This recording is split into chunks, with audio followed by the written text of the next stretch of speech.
नमक का दरोगा नामक पाठ का कोई पहला भाग हमने पिछली वीडियो में कवर कर लिया था और इस वीडियो में हम उसका दूसरा भाग कवर करने की कोशिश करेंगे।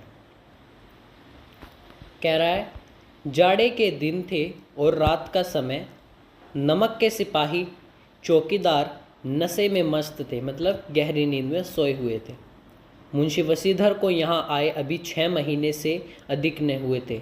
मुंशी वसीधर को अभी जॉब मिले 6 महीने ही हुए थे, लेकिन इस थोड़े से समय में ही उन्होंने अपनी कार्यकुशलता और उत्तम आचार से अफसरों को मोहित कर लिया था, अपनी ईमानदारी के बल पर और अपनी आदत के। अफसर लोग उन पर बहुत विश्वास करने लगे। नमक के दफ्तर से 1 मील पूर्व की ओर जमुना नदी बहती थी। उन पर नाव का एक पुल बना हुआ था।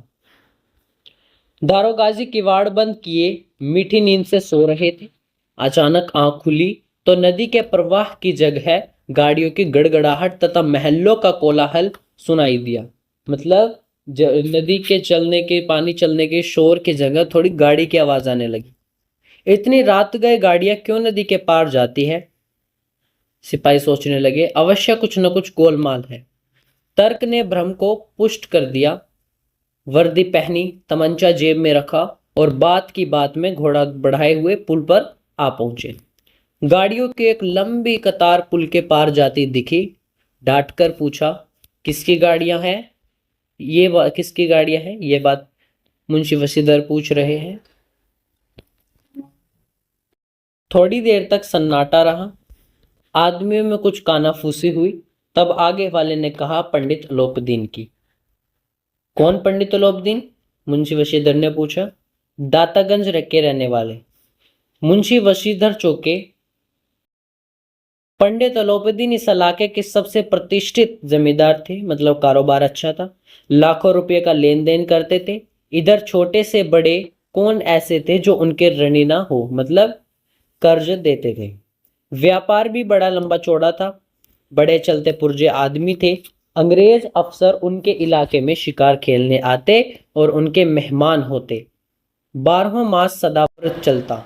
मुंशी जी ने पूछा, गाड़ियां कहाँ जाएगी? उत्तर मिला, कानपुर। लेकिन इन प्रश्नों पर इनमें क्या है? सन्नाटा छा गया। दरोगा साहब का संदेह और भी बढ़ गया। अब मुंशी वशीधर और भी शक होने लगा मुंशी वशीधर को।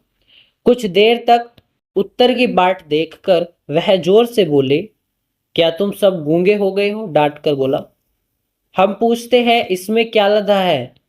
जब इस बार भी कोई उत्तर न मिला तो उन्होंने घोड़े की एक गाड़ी से मिलाकर बोरे को टटोला। मुंशी वशीधर ने खुद ही टटोला। भ्रम दूर हो गया, यह नमक के ढेले थे। मुंशी वशीधर को पहले ही शक था कि इनमें जरूर नमक पाएगा और असल में नमक ही पाया। ये हमारा छोटा सा दूसरा भाग था। आने वाले वीडियोस में हम इसके अगले भागों को कवर करेंगे। तब तक के लिए इसकी प्रैक्टिस करें। Thank you.